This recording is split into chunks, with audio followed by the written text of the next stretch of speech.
Hello there, and welcome back to another episode of Marketing Made Easy for HR Consultants with me, Nick Pominski. In today's episode, we are going to dive deep into the 9 essential foundations that every HR consultant needs to build a successful business and hit that 70K mark or more. So if you've been stuck posting on LinkedIn, attending endless networking events, and just hoping for clients to show up, this episode is for you. We'll break down the key elements from choosing your niche to building a lead gen system that will help you attract the right clients, grow your profits, and create a consultancy that gives you both the time, freedom, and financial security that you wanted when you went into business for yourself. So let's get started. So the first step when it comes to building your 70K or more HR consultancy is to decide your niche. I've talked about this before. It won't be a surprise for you, but basically speaking, whenever it comes to marketing, everything comes out of your target market, your niche. That is at the center of your marketing circle. Everything comes out afterwards, right? And there are multiple benefits for this, and we're going to talk about them now. I've got 4 to share with you. Firstly, deciding a niche positions you as an expert rather than a generalist, and that makes it easier to attract high-value clients. So if you're a HR consultant and you work with accountancy firms specifically, that means that every accountancy firm out there knows that you're for them, they're for you, and when they come and speak to you, they come into the conversation already half sold and already aware that you can help them because you help other accountants. They're also going to be aware that you have specialist knowledge about their industry, and they're going to be prepared to pay more for it. Now, the next benefit of deciding a niche is that it reduces overwhelm when it comes to your marketing because you're targeting a specific segment of the market. So if I said to you, go and find 100 leads, you'd say, where do I start? Right? Because SMEs, which is what a lot of HR consultants try and market towards, SMEs, where do you even start? SMEs cover, every area of business. But if you, as I say, wanted to work with hairdressers, for example, hairdressing firms, right? If I said to you, go and find 100 hairdressing firms to approach, that wouldn't be so difficult. The overwhelm would be massively reduced. You would have a destination, you would have a task, you would have a roadmap to follow. The next benefit is that it allows you to craft services and solutions that resonate deeply with your ideal clients. Now, again, obviously, HR is needed by every business, right? If you're employing people, 5 or more, you are going to have people issues. Some are going to have more than others, but yeah, they're going to have people issues. Now, what those issues look like for each business are going to be slightly different, right? I always use an example like a toilet paper factory, right? So the toilet paper factory, the HR issues they face are going to be slightly different to that firm of accountant. And that means that your services and solutions are going to, they're going to focus more on what those solutions are that your target audience is looking for, right? And then, that means that you are solving their big problems. You can charge more money for it. So, another benefit of having your niche. And finally, the final benefit of having a niche is that it helps you stand out in a crowded market, and that makes your marketing more effective.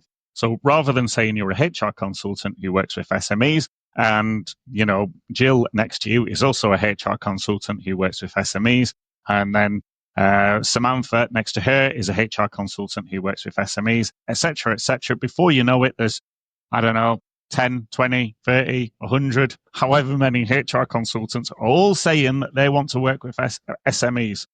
But if you say that you work with, local mechanics, for example, you stand out from the crowded market, don't you? Because you're the one doing something a little bit differently. So once you've decided your niche, that is the first step. It's the number one essential element. It's the number one foundation that you need if you want to hit 70K or more easily. So the second essential element when it comes to the foundations of building your HR consultancy is to decide your target, decide and define your target market avatar. So what that means is if you decide that you're going to work with, let's say, for example, local car dealerships, are you therefore going to work with any local car dealerships, or are you after a specific type of car dealership? This helps you because this gives you clarity on exactly who you're trying to help, so you're not wasting time on the wrong audience. So you'll know specifically, ideally, that you want to be working with people who share the same values as you, who value the benefit that that HR brings to them, right? Equally, you might not necessarily want to be speaking just to the CEO when you're creating your marketing messages, right? You might also want to be thinking about the PA who helps him run his business. Now, that would also be a target market avatar that you would need to scope out. What is he or she like as the CEO? What is he or she like as the PA, right? These are going to be different people with different messages that you need to put in front of them in order for you to grab their attention and potentially sell your HR services to them. And once you understand exactly what that person looks like, what motivates them, etc., that makes things a hell of a lot easier because you can put this person, a picture of this person in your brain every time you're creating marketing materials or some sort of service or some sort of solution. And you can say, would, I don't know, Bill, the PA, or Samantha, the CEO, would they latch onto these messages? Is this important to them? And this saves you time and money because you're focusing on the right people who are more likely to convert into clients, right? So you won't be spending any time whatsoever on Gregory over there if you know that Gregory isn't the type of person that you want to work with. And you'll get a feel for these kind of things when you explore their businesses, when you're on their websites, etc., etc. Now, once you've got your target market avatar, once you've defined them, once you've decided them, this helps you understand their specific pain points, their challenges, and their goals. You can dig deep into their world, right? So you understand Bob over there. Now you've understood, once you do a little bit of exploring, you understand the world that Bob lives in. What are the specific HR issues that he deals with? Why isn't he solving them? And once you understand all this, the messages that you can put in front of him get a hell of a lot clearer. So rather than posting on LinkedIn about generic employment law updates, you can speak specifically to Bob about Bob's world, what he's struggling with. It's very different messages. And these messages are much more likely to sink through to him and for him to say, all right, Stephanie, you're the HR consultant for me. Let's talk. Now, the third element that you need when you're starting to build your 70K HR consultancy is to understand your target avatar, is to understand who it is that you're speaking to, what world they live in, the pain that they're going through, the dream life that they want to lead. And we talked about this briefly before, but let me bring it to life a little bit for you because this is super essential, right? Because all day long, we are assaulted with marketing messages, right? You step out of the house and, there's adverts on the sides of buses, on the sides of shops. There's adverts on the radio. There's an advert, on your car steering wheel. There's adverts in the newspapers, on social media. Every time you open Google, blah, blah, blah, blah, blah. We're inundated by marketing messages. So your messages need to be really strong in order to get through and to get their attention. And that's why it's so important to understand, who it is that you're selling to, and then to understand what their pains and their dreams are. Because this allows you to speak directly to what keeps them up all night. Now, if you know that Bob over there, his biggest HR issue is a lack of engagement, and that's driving off, people leaving and disciplinaries and whatever else, you can stop, you can post less about the disciplinaries and less about the staff turnover. And you can focus more with your messaging about engagement, because that's the thing that keeps him up all night. If that's what he's, identified, if that's what is the big issue, keeping him up all night, those are the messages that you can put in front of him. He'll latch onto them. He'll say, okay, Stephanie, she gets me. She understands my world. This is me. I need help. So once you have put that message in front of them, they are much more likely to get hold of it and give you a call. Equally, once you understand what their biggest pain points are, you can then create a signature offer or a series of solutions that solve these big problems for them, right? So if you know that he is suffering with a lack of engagement, then that's what your service can be. That's what your solution can be. You can worry less about the other stuff. That can be add-ons that you sell afterwards. And all this really helps to build trust with your audience because it shows that you genuinely understand their struggles and aspirations. And when you show that you genuinely understand their struggles, their aspirations, they are going to latch onto you. They will never let go. The other thing to think about when you're talking about their pain and their dreams, you can think about the myths that they believe in, the mistakes they make, and you can post about this on social media. So rather than posting, endless posts about employment law that everybody looks at and just ignores, you can talk about the myths or the mistakes that they're making and why those are so impactful and into their business. And again, they will latch onto this. They will say, okay, I'm making that mistake. Wait, I didn't realize that was a mistake. And then they'll get in touch with you. And effectively, all of this makes your marketing and sales conversations much more compelling and much more effective. Okay, so we've put the foundations in place. We know who we're selling to. We know what they look like in our minds. We've got those target avatars. We understand the pains, the problems that they're going through. We understand the world that they want to live in. We understand the myths that they believe in, the mistakes that they make. We understand all of that. Now it is time to bring that to life and to use that to our advantage. So the first thing to do is to set up your website in line with your avatar and your avatar's expectations. That means putting pictures on your website that they would react to, that would speak to them. It's no point your website being covered in pictures of men or women in construction yards if you're trying to speak to hairdressers, right? What your hairdresser potential client is going to be looking for is a website that looks like it, like she's comfortable there, that there are going to be images that relate to her world. So that's the first step. Then you need to start putting in place those messages that we talked about, right? So, when you've understood what your audience is going through, those dreams, those pain points, etc., it's time to put those onto your website so that your target market, when they first enter your world on your website, they say, okay, yeah, this is for me. They get me. I need to talk to Stephanie. Now, some people would say that the websites are less important these days, and I couldn't disagree. I couldn't disagree anymore. Honestly, your website is so important. It acts as a 24/7 salesperson that speaks directly to your ideal clients. So you can be away hanging out with the kids or, having afternoon lunch with your friends or whatever it is that you want to do. And your website is there in the background, selling your services, building trust, building credibility, and getting leads, clients, sales, and profits.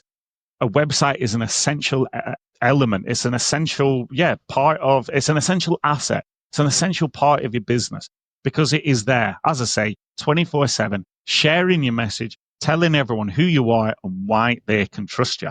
And equally, it's something that you own, right? So we're going to talk about this shortly. We're going to talk about social media. But social media isn't something that you own, right? You are effectively building your business on someone else's land when you build on social media. They can click their fingers, get you removed, it's over. So having a website, I'm sure those kids in TikTok in America have just found that out, right? Because they're big TikTok shutdown. Maybe Trump will come and save them, who knows? But if you've got everybody off social media and on to your website, onto your mailing list, etc., which again we'll talk about shortly, then you're less reliant on social media. But a website is essential, and it clearly communicates the benefits of working with you. That leads to more inquiries. It establishes your credibility, your professionalism. It makes you the obvious choice. And to bring it to life, let me tell you one last thing. It creates a consistent message that aligns with your niche and your target market. They're going to get on your website. They're going to know that they are in the right place to get their problems solved. Okay, so you got your website, you got your marketing messages, you understand your avatar. Now it's time to start setting up your social media presence. So the one that I'm going to talk about is LinkedIn. Just because that is the place where professionals go to hang out, right? But if your social media of choice is Facebook groups, Instagram, TikTok, whatever, it doesn't matter. The fact of the matter is you need to set up your social media in line with your target market's expectations. So what is your avatar looking to see, looking to read about when they click onto your LinkedIn profile? Because, what should your cover photo say? What should your profile picture say? What would your headline say? What does your about section say? All these things need to include the marketing messages you've created for your target market, for your niche, so that your target market, they understand that they're in the right place, right? And this turns your profile into a client attraction tool rather than just some sort of digital CV. Now, there are many other benefits when it comes to social media and setting your social media profile and presence up in line with your target market's expectations. And one of them is that it highlights your expertise and shows how you solve your clients' specific problems. That means in the featured sections on your LinkedIn, you can put customer success stories or, other areas of credibility. And you can create posts that talk about how and why someone should come and trust you. And overall, your LinkedIn profile, your social media presence, it's somewhere where your target market can go to identify that they are in the right place, that you understand them. Social media is also really important, as I'm sure you're aware. It improves your visibility and it gets your message out there, and it helps you in the searches. It helps the right people find you. Now, speaking back to target market, this is again why it's so important to have a target market niche. If you're LinkedIn, if you're trying to find SMEs, your search is going to be really difficult, because how are you going to find SMEs? 99% of the UK's businesses are SMEs, right? So you're going to be looking at trying to add anyone and everyone.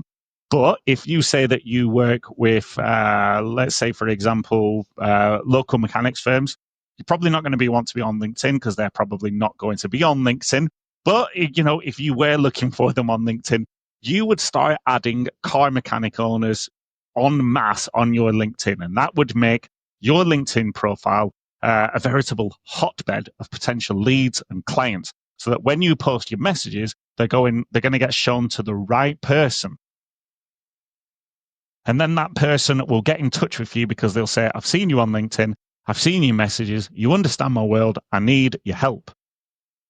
It builds trust. It builds authority. You're presenting a consistent and professional image, and you're telling that audience member, that niche, that you can solve their problems and they can trust you, and they will get in touch with you.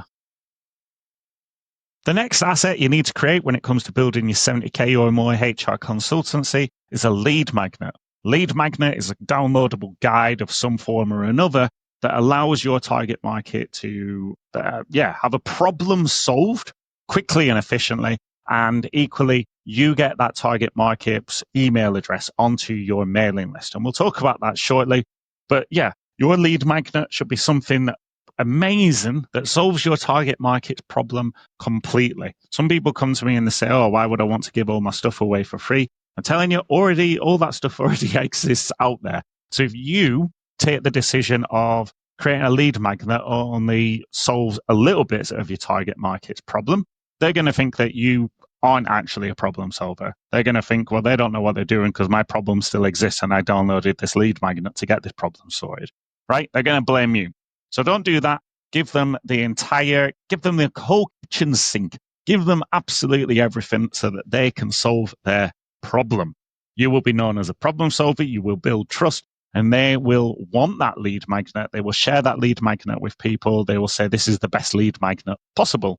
Now, in terms of what that lead magnet can be, I always say, just give a checklist away. A checklist is perfect because it helps your audience identify where they are, where they want to get to, and what the gaps are. And then they've got that choice to make, whether or not to hire you to, plug in those gaps, or whether or not to do it themselves. And we'll come on to, the email nurture system afterwards. But you can share messages afterwards that say, you've got problems. Do you want to solve them yourself? Do you want to just give me a little bit of money and I'll solve them for you? That's where a lead magnet comes into play. So the other benefits are that it provides a way to offer value upfront. So you start building relationships in the right way. And it captures, we've talked about this, it captures the contact information of your ideal clients so that you can nurture them. They're going to join your world. They're going to join your mailing list. They're going to receive those important messages, and then you're going to keep contacting them through your mailing list, keep saying to them, I can solve your problems. I can solve your problems.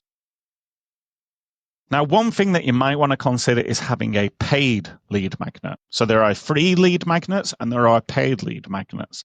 A free lead magnet, well, yeah, it's perfect because it gets somebody onto your email list and you can contact them, and it acts as that first step in your in your lead generation pipeline. So it moves prospects closer to working with you.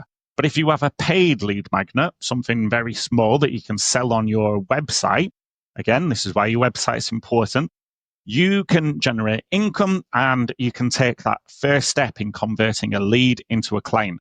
And converting a lead into a client is super important, right? Because there are enough people out there, enough businesses out there for you to generate leads for days. But turning a lead into a client, that's the tricky part. Getting somebody to put their hand in their pocket and give you their money, that is a super important step. So if you can have that happen automatically from your website, that's amazing. As I say, you're going to be generating cash, but you're also going to be generating clients, and it's going to happen when you're not even in the room. So yeah, if you can, invest some time and have a paid lead magnet. You might now have some checklists or some template policies or something along those lines, some sort of e-com store on your website so that you can generate cash while you're not even in the room. Okay, so you've decided what lead magnet to create for your target audience, something that solves their problem and builds trust right from the start. Now it's time to make sure that people can find that lead magnet, right? So you want to put it as a featured, one of the featured items on your LinkedIn profile. Perhaps you want to talk about it in your about section. Perhaps you want to promote it on your header photo. You definitely want to have a dedicated website page to it. You might even want to have it on certain other pages on your website. Perhaps you want to have it as a pop-up. And this is super important because this reduces the time that you spend chasing leads instead of them coming to you without you doing any work for it. You've created that lead magnet. Now it has to be accessible to people, and that's what you're doing. So this increases your visibility and it builds your email list with qualified leads while it's putting to work your actual hard work. The eighth and final foundational step when it comes to marketing for your business is to create a lead magnet nurture sequence. And what do I mean by that? What I mean by that is that you've got your lead magnet, somebody downloads it, they join your mailing list. What messages are you sharing with them when they join your mailing list in order to welcome them into your world? Now, this is really important because this builds trust and rapport by welcoming your audience into your world in the best way possible. This educates your audience about your services, how you can help them, and it encourages your prospects to take action, whether that's booking a call or making a purchase. Now, this, again, it saves time because it's automated part of your marketing process while it's still adding a personal touch. It's super important. Somebody's downloaded that lead magnet. They've got problems in their world. They're saying, okay, well, let's try and solve them. They are on the edge. They're saying, yeah, I might need help with this. You don't know how much of a help they need with it, but they are certainly saying that they need help. So at that moment in time, your sequence should then speak to them. It should speak to them using all those messages we created earlier, all that understanding that you created earlier, those pain points, the dream life that they want to lead. All that should be in your email sequence. You should be talking to them about the pain that they're in, how they can resolve that pain, and why they should be, picking up the phone to you. Now, if you want to, one thing that can work really well is that when someone joins your mailing list, despite the fact that they're going through a nurture sequence, you can actually send them a DM on LinkedIn or send them an email. Fire one off and just say, hey, I saw that you downloaded this. How are you finding it? What can I do to help you bring this to life? Blah, blah, blah. Start an actual conversation with them. You may even want to just pick up the phone with them. I know it's a scary proposition, but if someone downloads a lead magnet that says 10 steps to resolve a disciplinary issue at work or whatever it is that you want to create, they are saying that they potentially either have that issue or that they foresee having that issue. So if you pick up the phone and say, hey, listen, I saw you downloaded the guide. What's the crack? Do you need a chat? They are potentially going to be very open to that and saying, yeah, I do actually need a conversation. Kevin and Karen, they're not getting along well. Something along those lines. On the flip side, they might actually not actually need help there and then, but they may well welcome the conversation either way because, yeah, you're joining their world. You're saying, hey, I care about you. You've downloaded this. That's telling me that potentially you have a problem. And I'm picking up the phone to say, do you actually need help pretty quickly? So, yeah, they're never going to take this as a bad thing, right? So, yeah, I would urge you at worst to send fire off a quick email, but at best, picking up the phone to them. Okay, the ninth and final step when it comes to the foundational elements of building your 70K or more HR consultancy. It's now time to decide on your method of lead gen. So we understand our audience, we understand our niche, we understand the pains that they're in, we understand the problems. We've got these messages on our website, on our LinkedIn. When they've found you, they're saying, okay, I'm all ears. I'm open to a potential solution. And they're joining your world. They're downloading your lead magnet. You're building a relationship with them. Now, how, you've built this effectively, you've built a funnel into your business through the lead magnet and the nurture sequence, but it's the right funnel for your audience. Now what happens? Well, now it's time for you to decide on your method of lead gen. Now, far too often, what I see for HR consultants is that their method of lead gen is posting on LinkedIn and then going to a networking event or two. Now, this is great if that's what you want to do as your lead gen method, but if that's not your area of expertise, then you're wasting your time. So you might prefer cold calling. You might prefer sending lumpy mail. You might prefer, going to a co-working space and getting to know everyone there. Whatever it is that works for you, that's what you need to double down on now. And this is really good because it keeps you focused on what works best for you, your personality, your strengths, and your audience.